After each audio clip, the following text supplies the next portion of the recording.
just wait and see if the thing... Yeah, sometimes I just have to try again. There we go. Okay.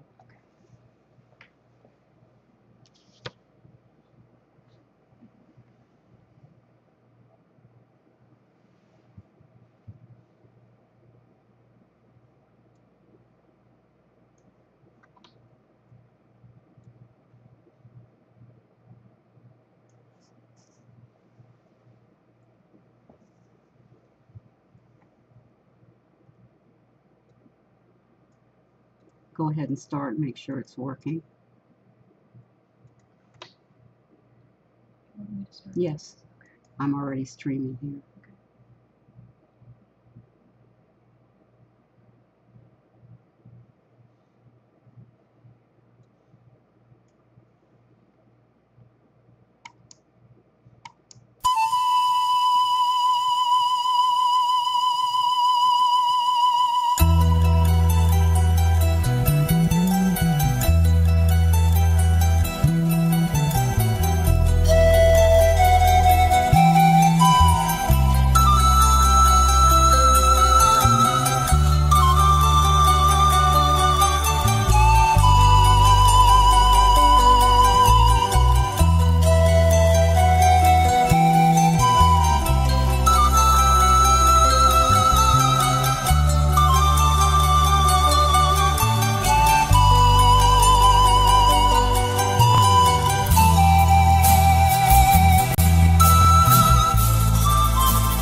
Shalom, everyone. I'm Ariella.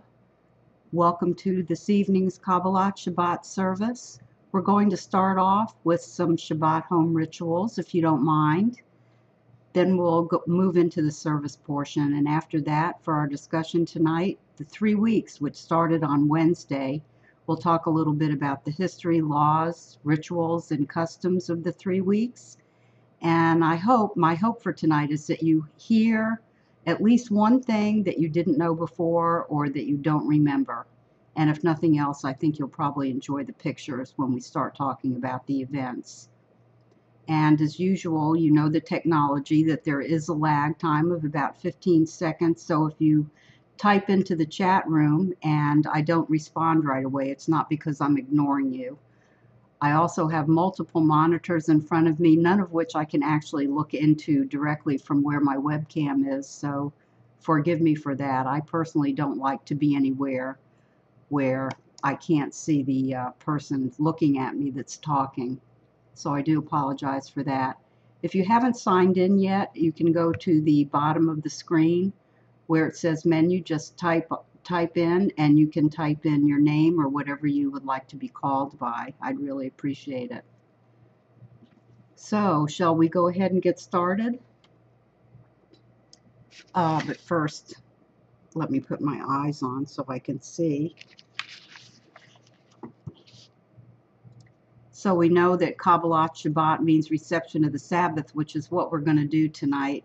It's our most important ritual observance, and it's mentioned 2 times in the Torah, in Exodus and Deuteronomy, with respect to lighting the candles. Before we start, I'd like to read what Rabbi Nachman of Bratslav started with for all his Shabbats. May it be God's will that I be privileged to receive this holy Shabbat with happiness and joy, with song and excitement. Protect me so that no sadness or depression, no anguish or worry will mar my Shabbat. May I be happy with all my soul, with all my heart, and with all my strength. Let this happiness without limit encompass the world, your people Israel, me, my loved ones, and the members of my household. And before I go any farther, Lonnie, I see that you're here tonight. How are you doing? Can you just type in okay or not okay? I'm glad you're here. I've been thinking about you.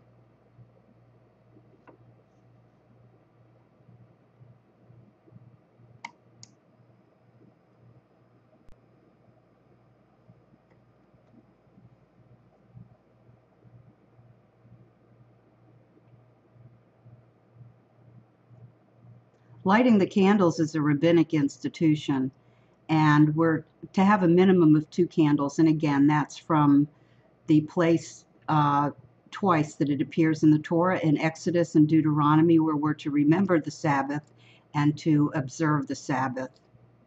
And as we light our candles, I'd like to say that these lights are only flickering flames, yet flames illumine our uncertain steps. Flames purify and renew, soften and refine.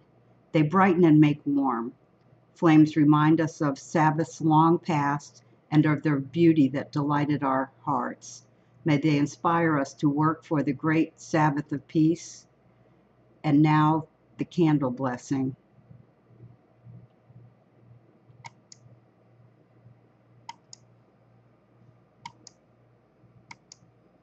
ברוך אתה אדוני אלוהינו מלך העולם אשר קידשנו במצוותיו וציוונו להדליק נר של שבת.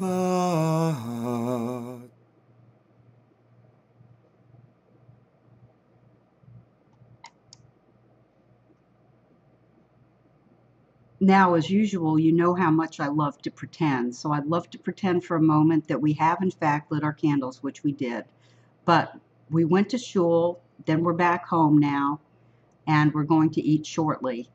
But I wanted to talk about Rabbi Yossi ben Yehuda. In the Talmud, he says that when we come home from shul, we have 2 angels with us, one good angel and one bad angel. The song that was written about the 17th century that we traditionally sing around the Shabbat table is purportedly based on this story about the angels, the one good and the one bad. Shalom Aleichem, which is one of my favorites. It's absolutely beautiful.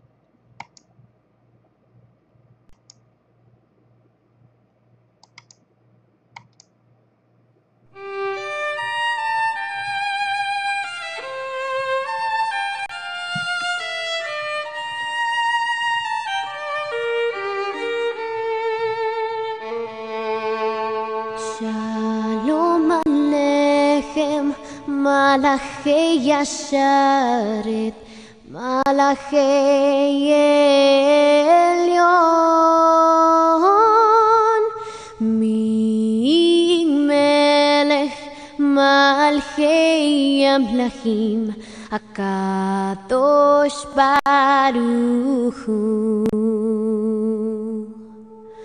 בואכם לשלום, מלאכי השלום, מלאכי עליון,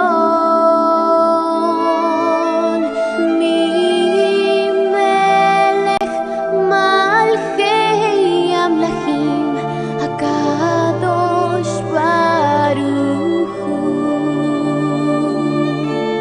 ברכוני לשלום, מלאכי השלום, מלאכי עליון,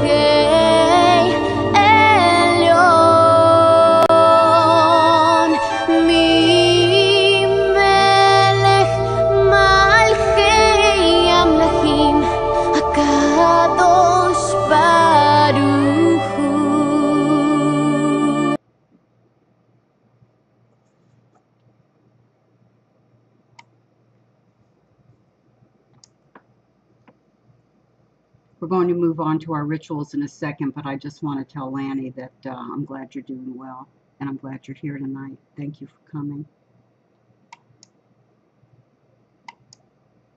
So now we're going to move on to our rituals for the wine, hand washing, and bread. Wine first.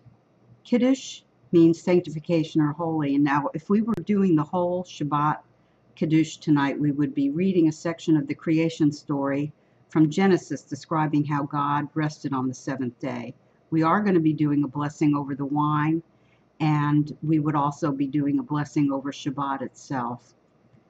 One thing I didn't know until I actually started doing these services was that it's forbidden to eat or drink anything before Kiddush, a prohibition that starts on Friday at sundown.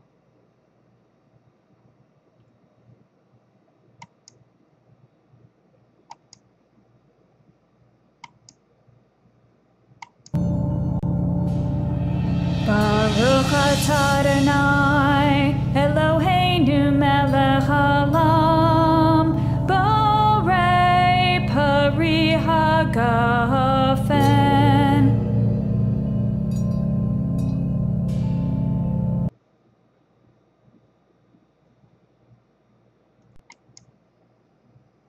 And now I'm going to take a cheekful of the wine, and those of you who listen can also take a sip.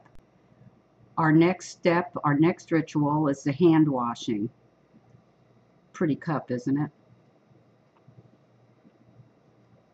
Hand washing is also a rabbinic ordinance from temple times, another way in which we sanctify Shabbat. It was originally decreed only for the priests before they ate their sacred food. The ritual was eventually extended to all Jews, and here is the hand washing blessing.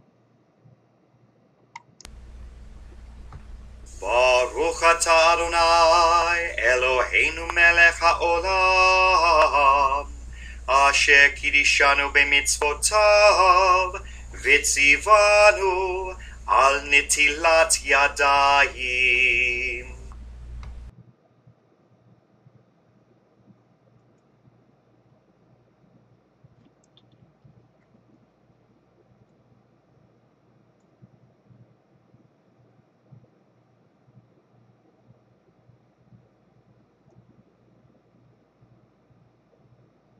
Lanny, I didn't. Is there any chance that,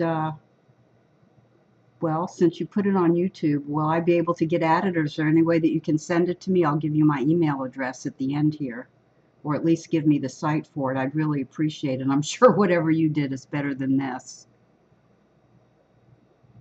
It's just I think all of you ought to count your blessings that I'm not trying to play the piano and sing it myself at the same time, which I seem to have a bit of trouble doing. The final ritual is the blessing of the bread. Now the picture doesn't show it, but it is supposed to be completely covered, including the knife, both above and below. So the uncut loaves are uncovered, raised, and the blessing is said. Baruch atah Adonai Eloheinu melech haolam hamotzi lahem min haaretz. Amen.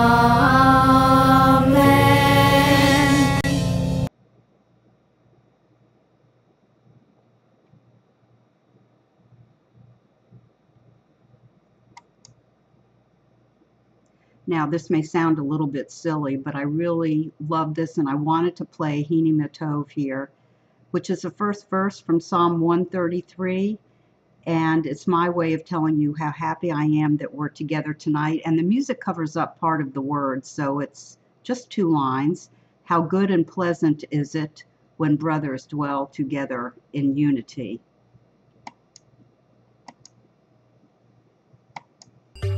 הנה מה טוב ומה נעים, שבת אחים גם יחד. הנה מה טוב ומה נעים, שבת אחים גם יחד. הנה מה טוב, הנה מה טוב. לה לה לה לה לה לה לה לה לה. הנה מה טוב, הנה מה טוב. לה לה לה לה לה לה לה לה לה.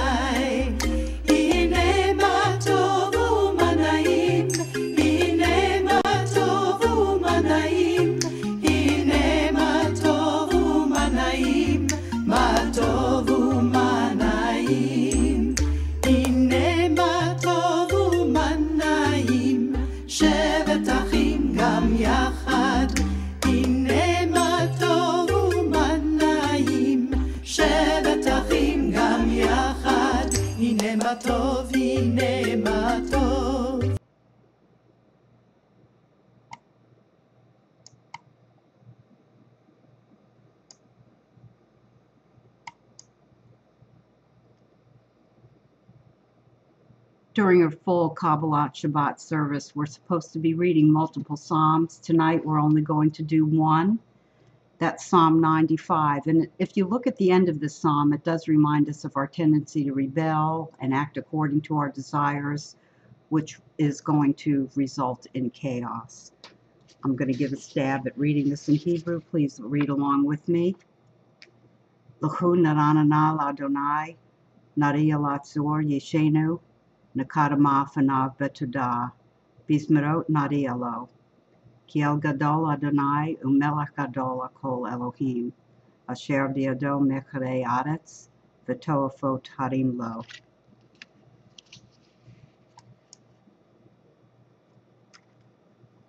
Asher yul hayem v'hu asahu, v'yabeshet yadav yatsaru, bo'u nishtahavev v'nikra'a, nivracha lifnei Adonai osenu. Ki hu Eloheinu va'anachnu amarito vitzon yado, hayomi biklo tishmahu. Al takshu'u lavachem kimriva, kiyom masab bamidbar.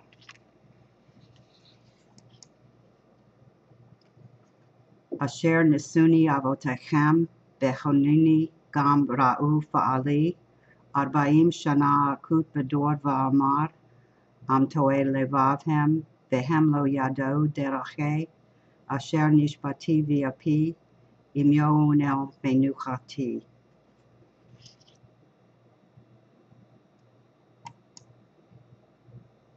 Now, let's recall that Shabbat means reception of the Sabbath, and the Talmud tells us about rabbis Hanina and Yanai, who put on their best clothes, went out and stood in their yards or wherever they were. One said, "Come, let us go forth and meet the Queen of Shabbat," and the other said, "Come, O bride, come, O bride."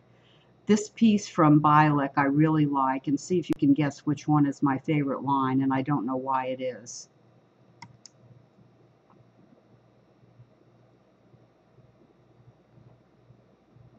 The sun has already disappeared beyond the treetops. Come, let us go and welcome the Sabbath Queen.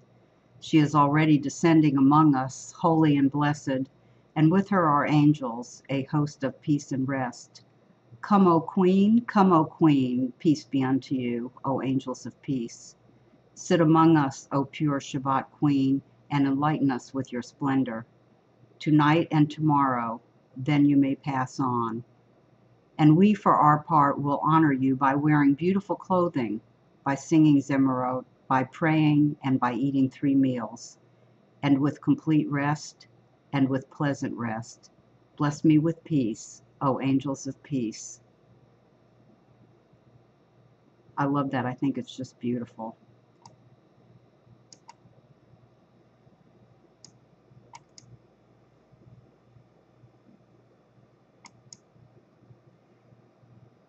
Now, based on the rabbis Hanina and Yanai, served as a basis for the Lahadodi song. And the refrain, if you notice in the top line here, is in Hebrew, and this will be sung in Hebrew. The first line is the refrain. You're going to hear it over and over. You'll recognize it when you hear it. And other than that, we have the first and the last verse of Lahadodi. Lahadodi likrat kala, b'nei Shabbat nekabela. Lahadodi likrat kala, b'nei Shabbat nekabela. Lahadodi likrat kala, b'nei Shabbat nekabela. Lahadodi likrat kala, b'nei Shabbat nekabela. Shamor v'zakor b'dibur echad, ishmiyanu el hamiyuchad. Adonai echad u'shemo echad, l'shem u'tiferet l'tila. Lahadodi likrat kala, b'nei Shabbat nekabela. Lahadodi likrat kala, b'nei Shabbat nekabela. Boi לשלום, עטרת בעלה, גם בשמחה ולצהלה, תוך אמוני עם סגולה, בואי הלאה, בואי הלאה, לך דודי לקראת כלה, בני שבת מקבלה, לך דודי לקראת כלה, בני שבת מקבלה, לך דודי לקראת כלה, בני שבת מקבלה, לך דודי לקראת כלה, בני שבת מקבלה.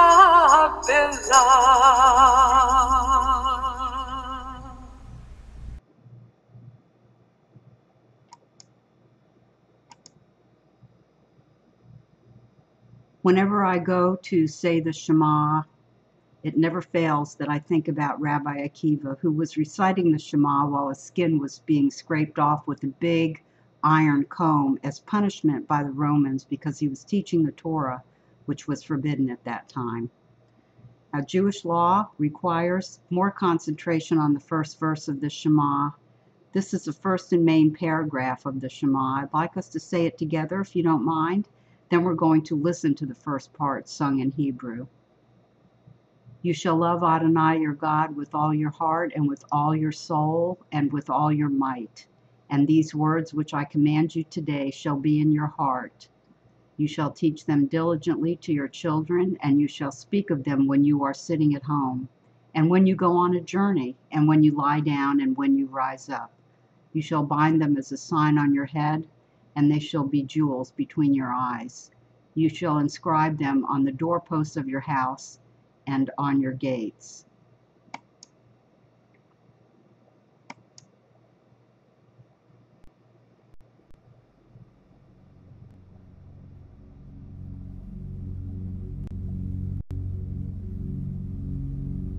Shema Yisrael Adonai Eloheinu Adonai Echad Baruch Shem Kevod Malchuto Leolam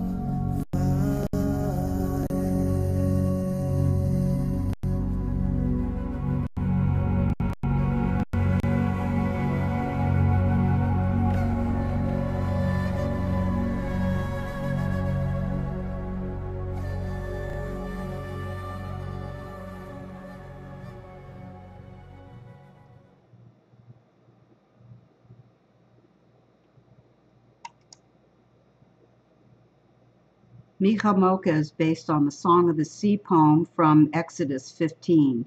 It answers the question, who is like you, Lord? The answer, of course, is that there is none like him. And so I'd like to play that for you now. Micha Mocha.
הליאנו ואמרו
The Hatzi Kaddish, or half Kaddish as it's called, is sometimes also called the Reader's Kaddish because typically it's used as a separator between parts of the service. It's a hymn of praise about the greatness of God, and as we move into the interactive part of our evening, I thought this would be an appropriate place to listen to the Hatzi Kaddish.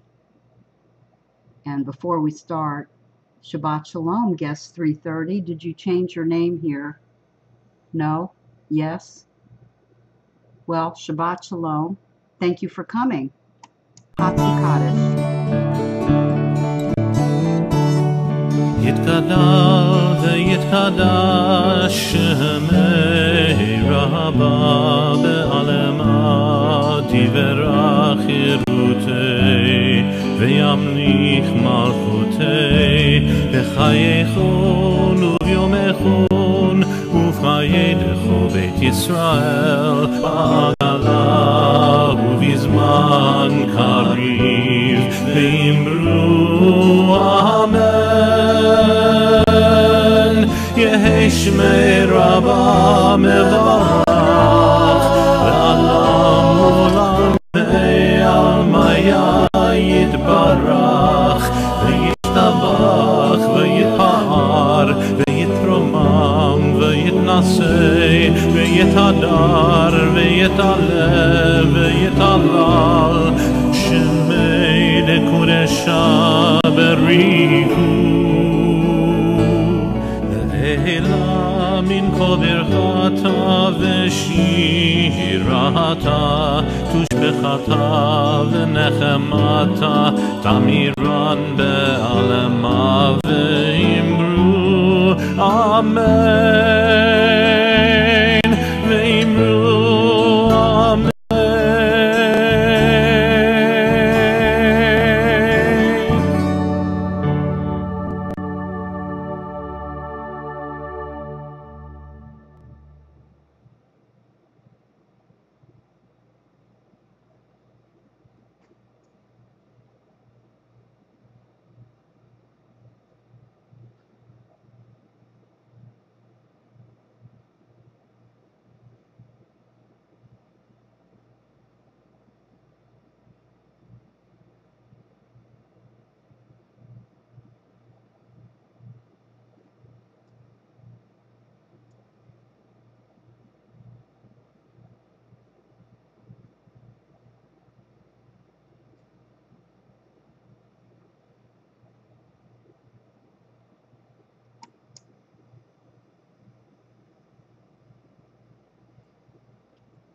Let's do the prayer for healing. If there's anything that you'd like to say about anyone who needs physical or spiritual healing, compassion, restoration, or strength, and that may be you, guest 312. Thank you for coming at this particular time. That's very nice of you. I'm glad you're here.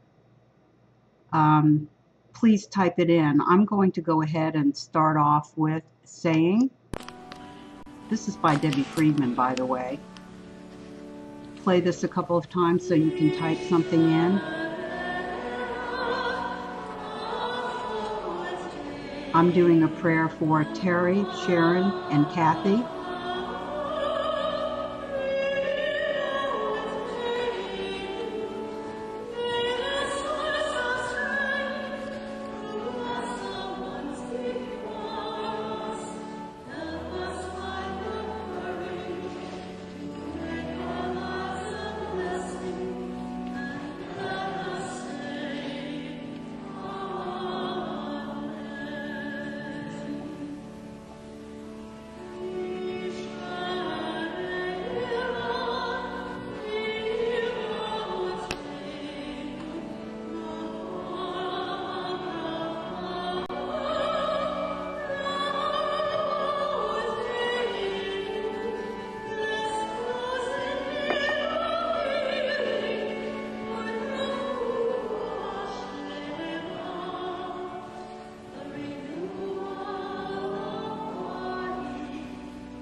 My cousin Jill, recovering from surgery.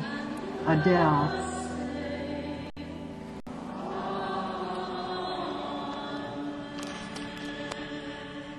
Is that Rabbi Adele?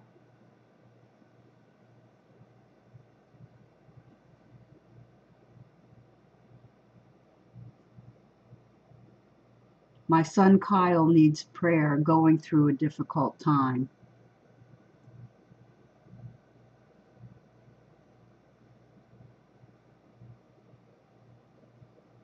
May God swiftly bring a complete renewal of body and spirit to all who are in need. And let us say amen. Amen, Lonnie. Thank you very much. Is there anybody else? I'm going to wait here just a moment.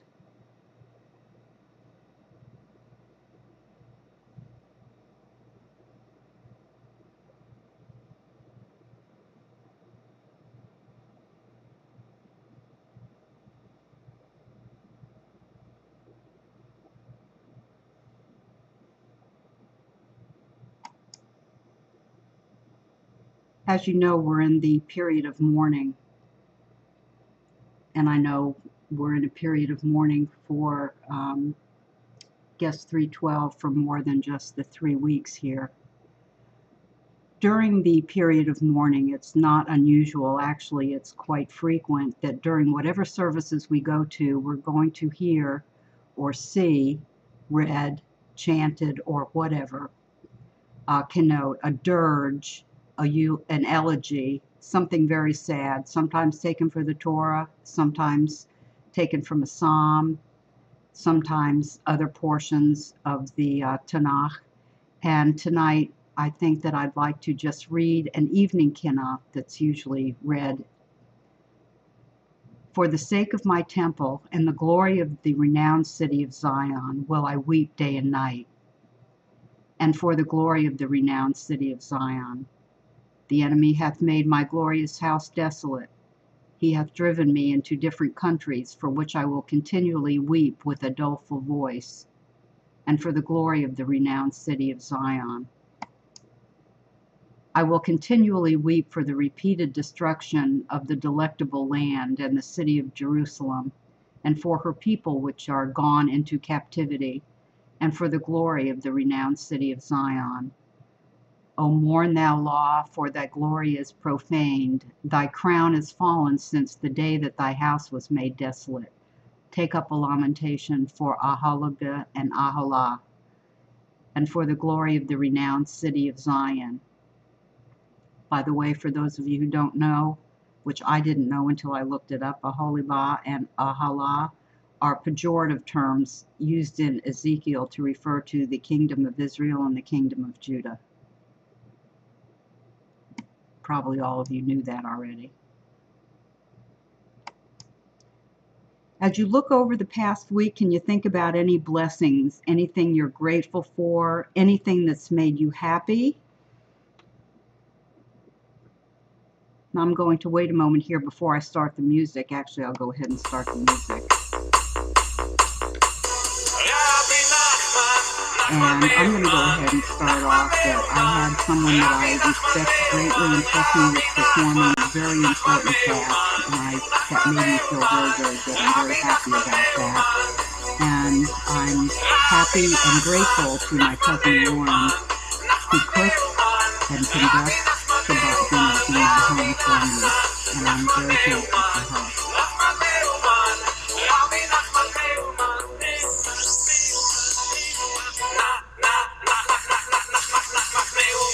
Anybody have any blessings, anything they're happy for this week? Any blessings? Actually, if you look at the word blessings, grateful and happy, they're almost interchangeable.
No blessings for anybody this week? Nothing you're grateful for or happy about?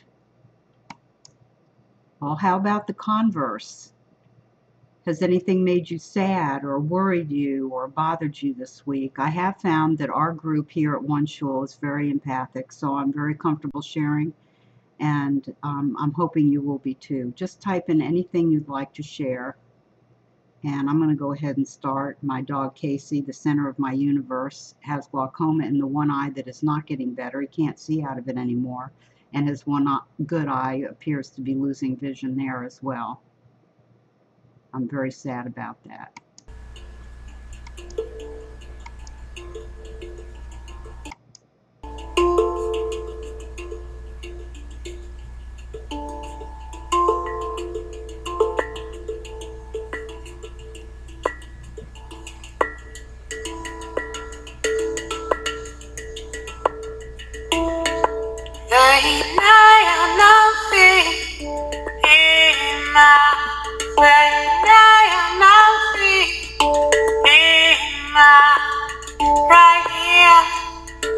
Grateful for a beautiful family. What a great sentiment. Have no fear. I am with you.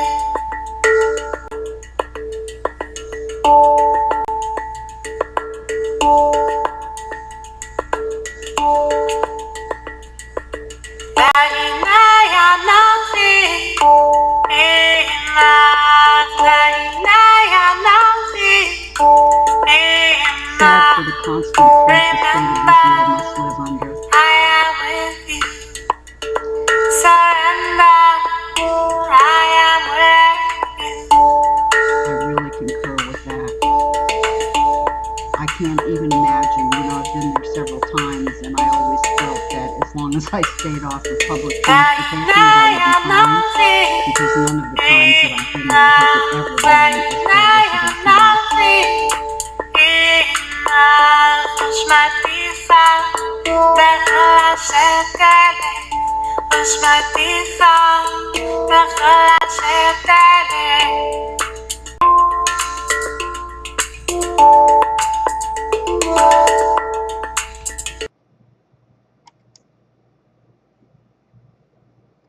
The Eleno is the final prayer that we say at all 3 daily services, so I'd like to conclude the service portion of tonight with the Eleno before we move on to our discussion.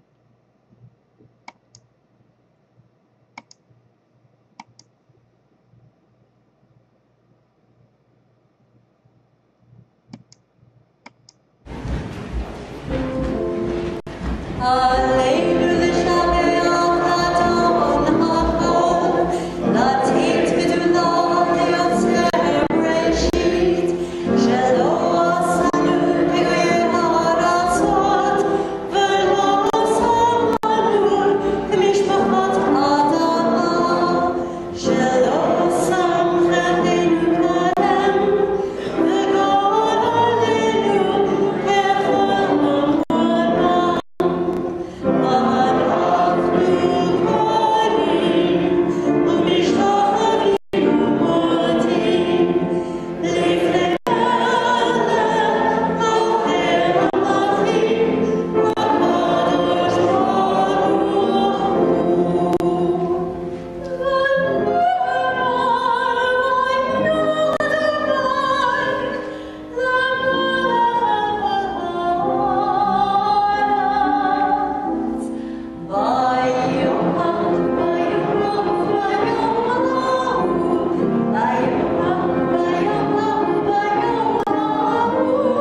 We're going to start our discussion, and I don't know how I'm going to manage to do this, but it's at 8:42 already. Maybe I need to work on cutting the service back a little bit, or else shortening my discussion, because I have 3 million slides and a bunch of text. So I will keep it as brief as I can. If you feel the need to go, I promise I won't be insulted. But I found the information that I'll be presenting tonight very interesting. A lot of it I did not know, and I do need to confess that. So the 3 weeks of mourning, Bein HaMetzarim, between the straits, which we started on Wednesday. We're mourning 10 official tragedies, 5 that occurred on the 17th of Tammuz and 5 on Tisha B'Av. We're going to look at each of those events individually, including 3 additional events that occurred on the 9th of Av. So the 3 weeks begin and end with the fast, and as I say, the 17th of Tammuz was the 15th of July, which was Wednesday. On that day, we had a minor fast. On the 9th of Av, we have a full fast, just like we do on Yom Kippur. The period of the 3 weeks is marked by progressive mourning practices, and that intensifies during the 9 days from the 1st of Av to the 9th of Av. The Talmud says that when Av begins, we must diminish our joy. The 3 weeks, Ben HaMatzarim, means between the straits, in other words, tight, uncomfortable places. It also can mean between the fences. And the fences comes from Lamentations. All her pursuers seized her between the fences, which essentially means that Israel was trapped. Nowhere to go, no nation to help her. It also refers to the 17th of Tammuz and the 9th of Av, and it's considered from Midrash Rabbah, fences that border the most difficult days of summer, referring to the 17th of Tammuz and the 9th of Av. The fasts and the mourning practices should indeed evoke sadness, but it's really not constructive to sit around and moan and feel absolutely horrible without making some use of our time during that period. What I'd like to say is that we can indeed be sad as we look back on the calamities, but we can also take that opportunity to think about some of the areas in which we might have some spiritual weakness, and think about how we can rectify those shortcomings. In other words, instead of solely feeling sorry for ourselves and wallowing in self-pity, we can make this a time of spiritual growth if we choose to do so. The other thing I wanted to mention is that if you want to bring in a little light into these 3 weeks, you can think of it as the time of the diaspora, and that this started our period of bringing our Jewish values out into the world. Mitzrayim, absolutely.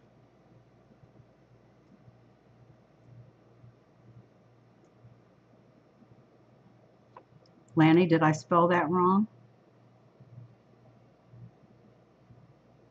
Mitzrayim. Very good. Okay.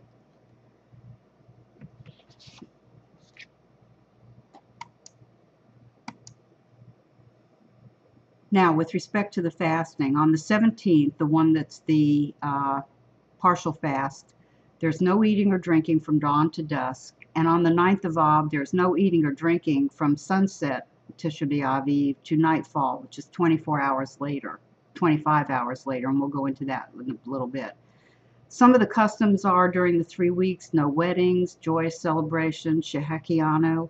Some avoid shaving and haircuts. Music is usually avoided. And during the 9 days between the 1st and the 9th, no meat or wine except on Shabbat. We're not supposed to be laundering clothing, swimming or bathing for pleasure, remodeling a home, planting trees for shade or fragrance, buying, sewing, weaving, or knitting new clothing, and we're supposed to be avoiding travel and business ventures. On Tisha B'Av, Egypt means narrow place or straits. Thank you. Tisha B'Av itself, there's no washing, bathing, or application of creams or oils. Don't wear leather shoes. This is a full fast day, remember. No Torah study unless related to Tisha B'Av. No chair sitting, no talatot or tefillin for morning services. No greetings or sending and giving of gifts. And one thing I found interesting, the one thing that was not addressed in most of the places that I read, and probably because work is permitted, but you're only supposed to be doing some work that takes up a very little span of time because you're supposed to be attending primarily to mourning, not doing any kind of work, but it's not forbidden.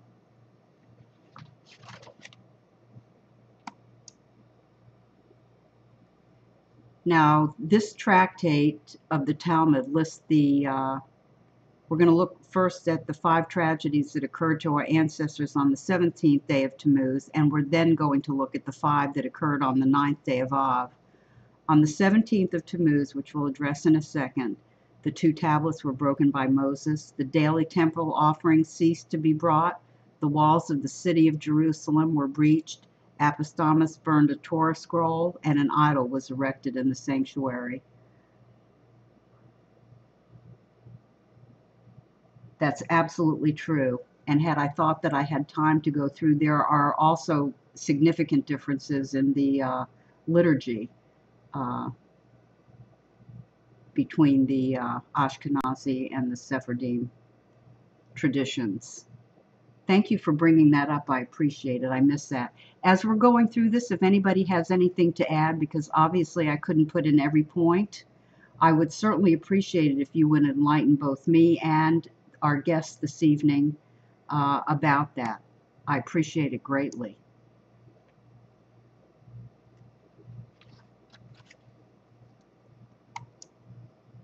So Moses breaks the tablets. So while Moses was up on Mount Sinai for his 40 days, the Jews that were at the foot of the mountain got impatient.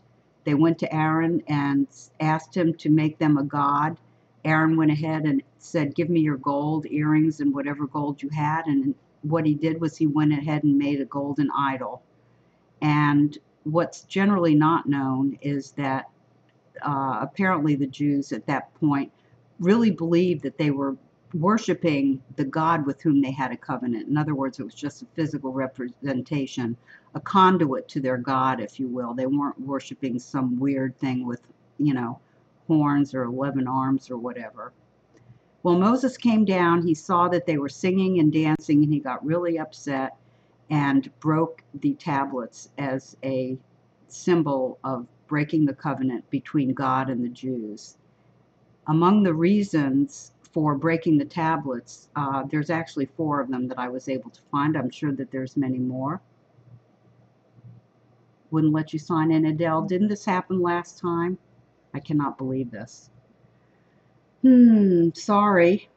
Well, now that you are here, you're not signed in as a name. Well, Adele, I'm glad you told me who you are. And I do know you, and I'm glad you're here. Thank you.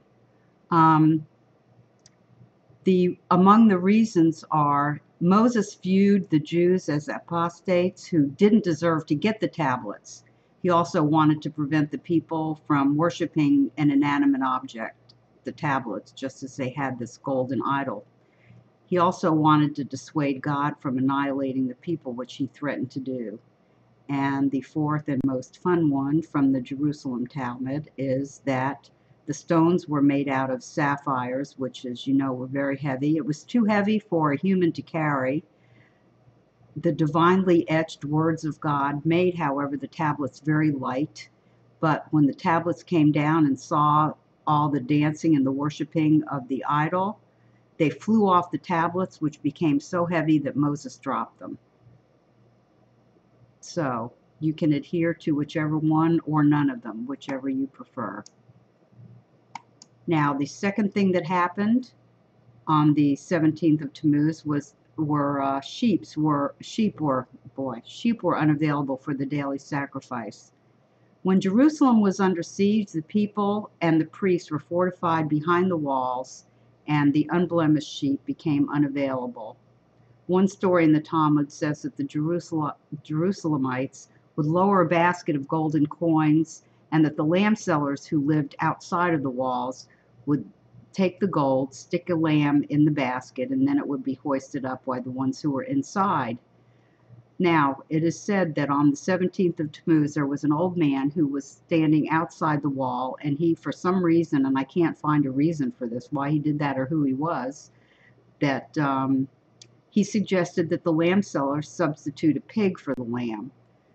And it said that when all of Israel quaked, when the pig's hoof got stuck in the wall on the way being hoisted up, and no daily offering was brought from that day on, and that was in fact supposed to be the 17th of Tammuz. So now, rather than the pig explanation, Rashi says that the government issued a decree on the 17th of Tammuz that forbade the daily sacrifice from taking place.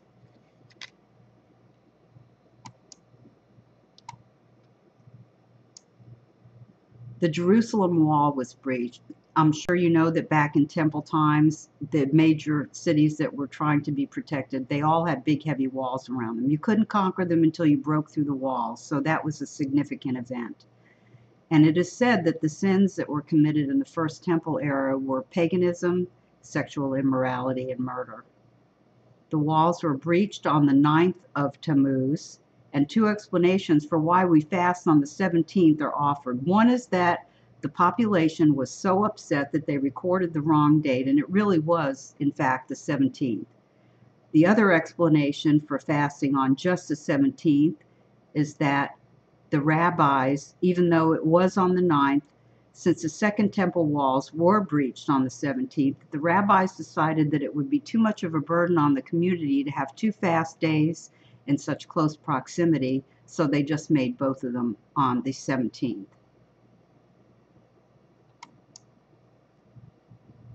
Now, very little is known about the Torah being burned, so we don't know too much about this event except that it occurred on the 17th of Tammuz by a man named Apostamus.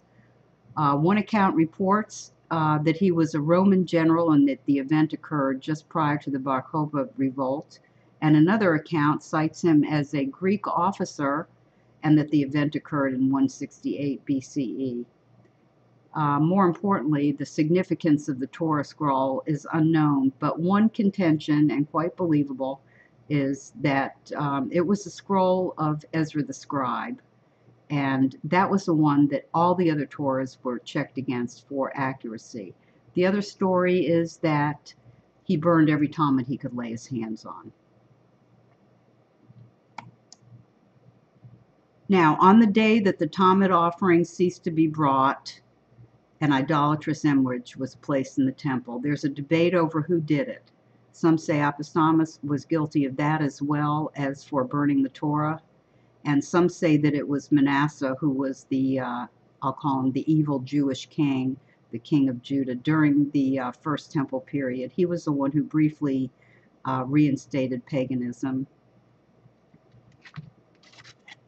So those are the events for the 17th of Tammuz, and if we move on to the 9th of Av, it was decreed upon our ancestors that they would not enter the land of Israel. The first and second temples were destroyed, the city of Beitar was captured, and the city of Jerusalem was plowed over.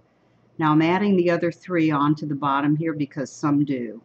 Jews were expelled from England and Spain, and the Warsaw Ghetto Jews were deported to Treblinka. And I'm sure if you've done any reading in this area that you know that there's a wide range of views on how to address the 3 weeks. One is that we mourn everything that impacted the Jews if it occurred on or near the dates that we're addressing. Another view is that we stick only with the 10 that are specifically listed in this tractate in the Talmud. And the other is that we don't observe it at all, particularly because we do now have a homeland. In Israel, the entertainment centers are still closed, and if they are opened on Tisha B'Av, they're fined. So the first event, and supposedly the one that produced the annual Tisha B'Av fast, and this is the one that started the day of misfortune and weeping forever, in about 1312 BCE, the Jews were on the brink of entering the Promised Land. God told Moses to have one person from each of the tribes go and scout out the land and report back. So 40 days later, the 12 spies came back. They said that it was indeed a land of milk and honey. Notice the big, huge grapes here that had to be carried by 2 people on a pole. But that despite the fact that it was a land of milk and honey, the territory was fortified, that it was occupied by giants. They felt like grasshoppers in comparison, and they would surely be defeated if they tried to overtake the land. So the only two people who said that they thought they could prevail were Caleb and Joshua. The people chose to believe the other 10, however. They wept and wailed and said that they should have stayed in Egypt. We're going to die in the desert, blah, blah, blah. Now, God was so angry that the people didn't have faith in him when he told them that they were to go there. He decreed that they would wander in the desert for 40 years and that generation would all die in the desert. Now, the only people who were saved from this decree were Caleb and Joshua, and those who were under 20 years of age. The first temple was destroyed. This is King Solomon's temple that had stood in Jerusalem for 410 years. And that was destroyed in 586 BCE by the Babylonian king Nebuchadnezzar. After a long siege of Jerusalem, the temple was entered on the 7th of Av. It was desecrated, set on fire on the 9th, and continued to burn through the 10th. And that's one reason that we have the 25. And we prefer to start our fasting at the onset of the incident rather than at the end, which is why it's the 9th instead of the 10th. Thousands were killed. Thousands died from starvation. Disease was rampant during the siege. Of those who did remain alive, the upper class and the craftsmen were all exiled to Babylonia. The others remained captive to tend the land and take care of the people who were there. And the 25th chapter of Jeremiah very specifically predicts this event.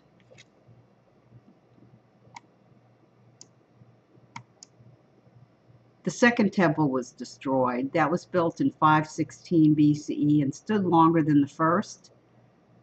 When the Jews came under Roman rule in about 63 CE, taxation was very heavy, among other things. The Jews became very rebellious. The Roman response, of course, was a military one. When Titus, in about 68 CE, had difficulty invading Jerusalem, meaning he lost some of his troops in the fighting, he decided to cut off the city completely, including food and water. Starvation was rampant inside, as with the other temple, and anyone who tried to escape was killed. Over 1 million Jews died during the siege and in its aftermath. And in 70 CE, the temple was set ablaze on the 9th of Av, along with the destruction of many yeshivot. Bar Kokhba's last stand at Beitar. When Hadrian reneged on his promise to permit the Jews to rebuild the temple, the Jews, led by Shimon Bar Kokhba, began a rebellion against the Romans in 132 CE. Jews had many early victories. They actually captured 985 towns, including Jerusalem.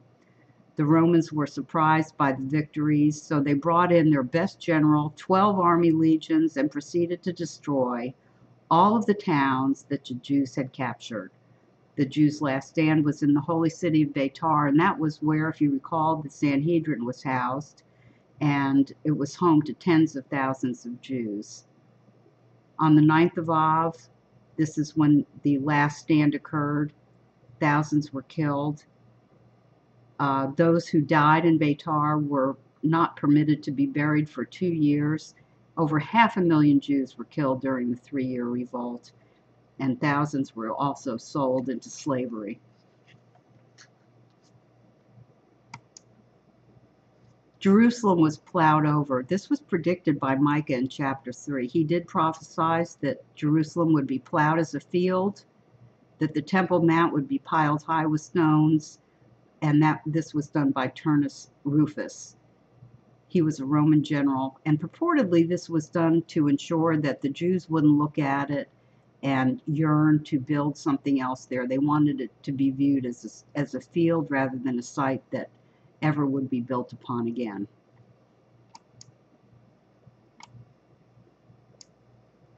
The Jews were expelled from England. In the early 1200s, the Jews became very prosperous because they were the only ones that were permitted to act as money lenders and actually collect interest. They were taxed very heavily by the crown. You recall that anti-Semitism was pretty wild in that time, and it spread very quickly. In 1218, England became the first European nation to actually make the Jews wear a badge to identify who they were. In 1275, the lending at interest was outlawed for everybody, including the Jews. In 1289, King Edward was in terrible debt, so he decided to impose a steep tax on the people, meaning everybody, not just the Jews. And to minimize the people's negative reaction to the tax, remembering that anti-Semitism was pretty profound at this time, he offered to expel the Jews, with the official reason being given that the Jews kept lending at interest, which was against the law. In 1290, King Edward issued an edict of expulsion, and actually this was quite popular with the people, except, of course, for the estimated 2,000 Jews who were expelled and had all of their possessions seized. When the Spanish army defeated the Muslims in Granada in 1492, the whole of Spain came under Christian rule, which is what Ferdinand and Isabella had been waiting for. So in 1492, they issued the Alhambra decree, which gave Jews 4 months to leave, be converted, or be killed without trial. It's estimated that the number of Jews affected in Spain was 130,000 to 800,000, pretty big range there, and that 50 to 70,000 of these were estimated to have converted. Of those who left, this is terrible, many were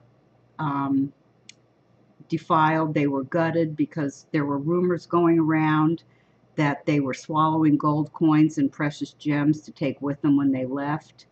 Some were charged exorbitant fees for seafare, and then they were thrown overboard while they were at sea. Half of the people went to Portugal, some went to southeastern Europe, Greece, Turkey, etc., the Inquisition. Thanks, Lanny. Keep breaking in, will you? I'd appreciate it.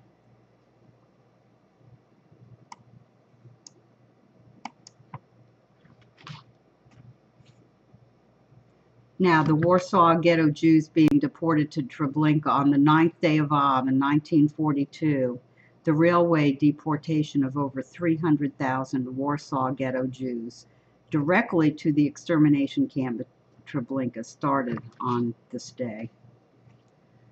So, in summary, we've looked at the customs and rituals associated with the 3 weeks. We've described the events that occurred on the 17th of Tammuz and the 9th of Av. And I'd like to thank those of you who contributed to this greatly by putting in some comments that were extremely relevant, and I'm sure everybody appreciated, especially me.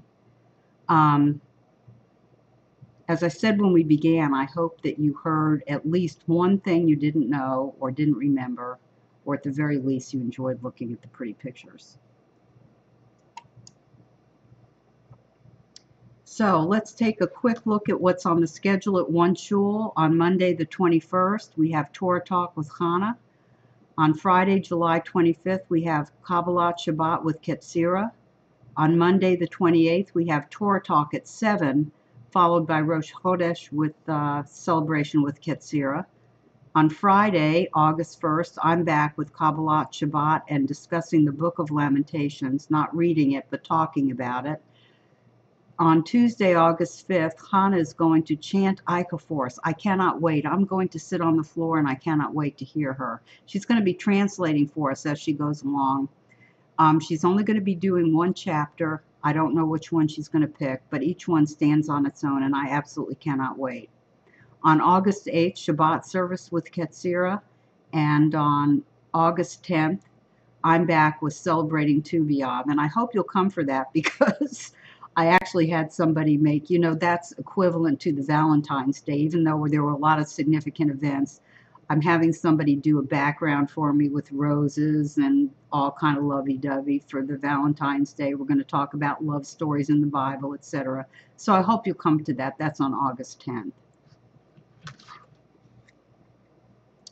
And don't you love this slide? I think it's so cool.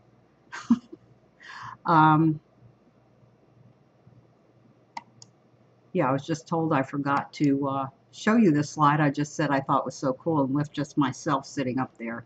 How tacky. As we end, everyone, I'd like to say that you can volunteer. We would love to have you volunteer. Present a class, lead a service, write an article, make a video. If you know WordPress or whatever, you can always do anything having to do with the punktorah website, which is the main website that we are associated with. And of course, we would love to have you donate anything. $5 is usually the recommended, but you know what? $1 is terrific. Anything, we'd appreciate it to help us continue our work. It's tax deductible, and if you look at the top of the page that you're on now, the reason I can't do Mourner's Kaddish, and I'm sorry, is because we don't have a minion, and I have been, it's been suggested to me that I not do that. Anybody have an opinion on that? Can't do the Amida either. I don't know whether it's appropriate to do that online or not, but you know what? I just looked that up the other day, and I did ask around to some rabbis and some potential attendees, and the feeling was that I should just avoid it. And now I'm feeling very, very bad because you're specifically asking for it. Would you please accept my apologies? And somehow I will make this up to you.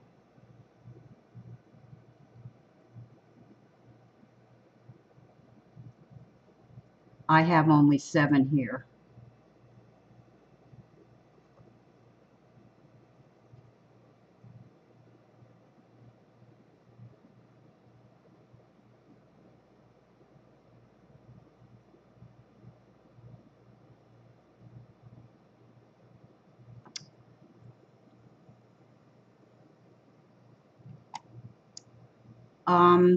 Wait just a moment. Let me finish up here. Here's my,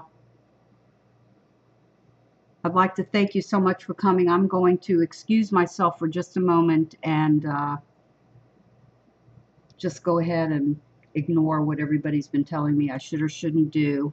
I don't have Mourner's Kaddish and I don't have it memorized, so I'm going to need to excuse myself for just a moment while I go see if I can dig it up, and I'll be right back with you. You can stay or not stay. I don't care how many people are here. I'd say, yeah, I was going to say thank you, Lanny. I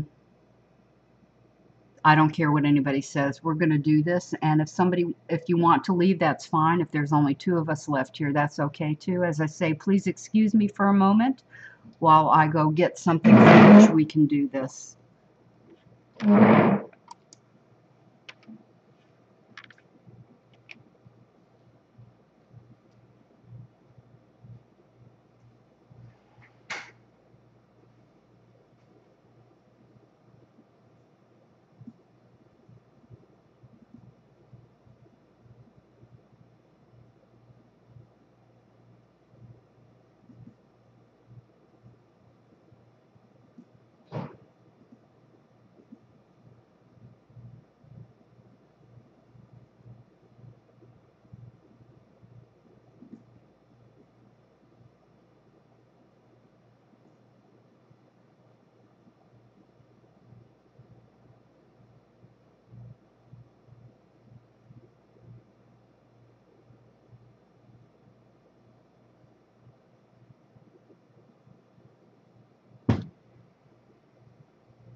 Erica, will you tell them, speak into the microphone and tell them I'll be back in a second. Here.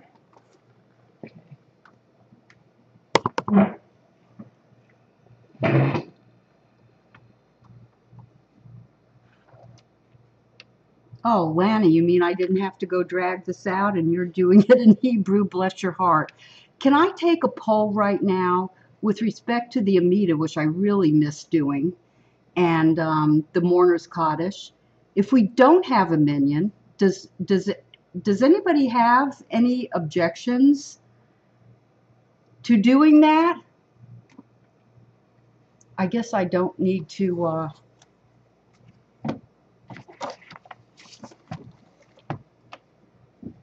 You put it up in Hebrew. Lanny, why don't I go ahead and read part of it in English?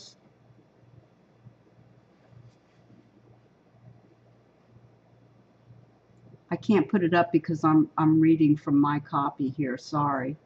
May his great name grow exalted and sanctified in the world that he created as he willed. May he give reign to his kingship in your lifetimes and in your days, and in the lifetimes of the entire family of Israel, swiftly and soon. Now say Amen.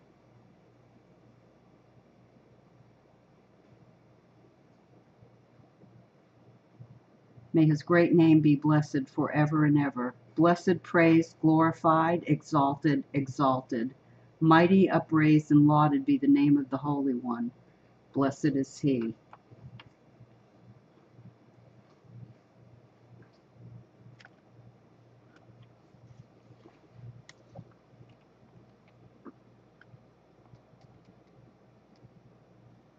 Sorry, I'm reading this off a piece of paper here that's about ready to fall off the table since I've got 3 computers on it. Blessed is he beyond any blessing and song, praise and consolation that are uttered in the world. Now say Amen. May there be abundant peace from heaven and life upon us and upon all Israel. Now say Amen.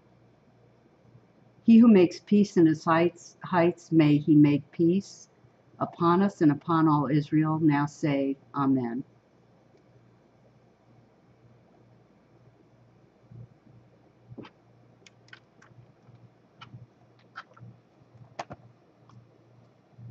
Lanny, I will be forever grateful to you for doing this. And Adele, I hope you'll accept my apologies. And does anybody else want to take a vote on doing the Mourner's Kaddish and the Amida? I'll always ask if someone wants the Mourner's Kaddish because sometimes it's considered not necessary. In this particular case it was, and I appreciate you all voting with respect to doing this. Thank you. And from now on, may the one who brings peace on high bring peace to all of Israel, and let us say Amen. Thank you. Amen.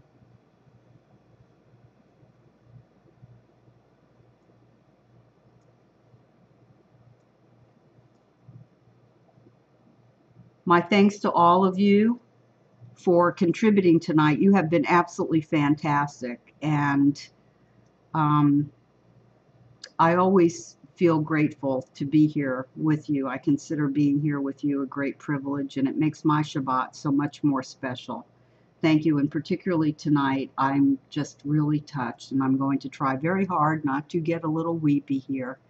My email address is right here. If you'd like some parts of the service changed, do you have any comments, questions?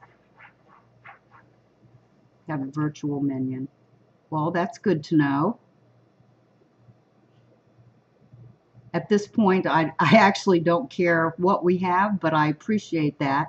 I'm not going to feel bad about it from now. I don't care what I read. I don't care how many rabbis I talk to who told me that it's really not appropriate to do that, and that I would raise some hackles if anyone found out that in fact I was doing it. But you know what? Time to grow up and do what I want to do and what we want to do as a OneShul group. We don't have to adhere to anything that we don't want to, and we can participate in whatever way we want to. Thank you for your support on this, Lanny, and thank you for typing all that information in. I really appreciate it. So again, please feel free to email me with any suggestions, particularly any parts of the service you may want to have changed, any discussion topics, because I typically have to make them up myself. And I appreciate your vote and your comments with respect to the minyan. Thank you so much for tonight, and I appreciate it. Shabbat Shalom, everyone.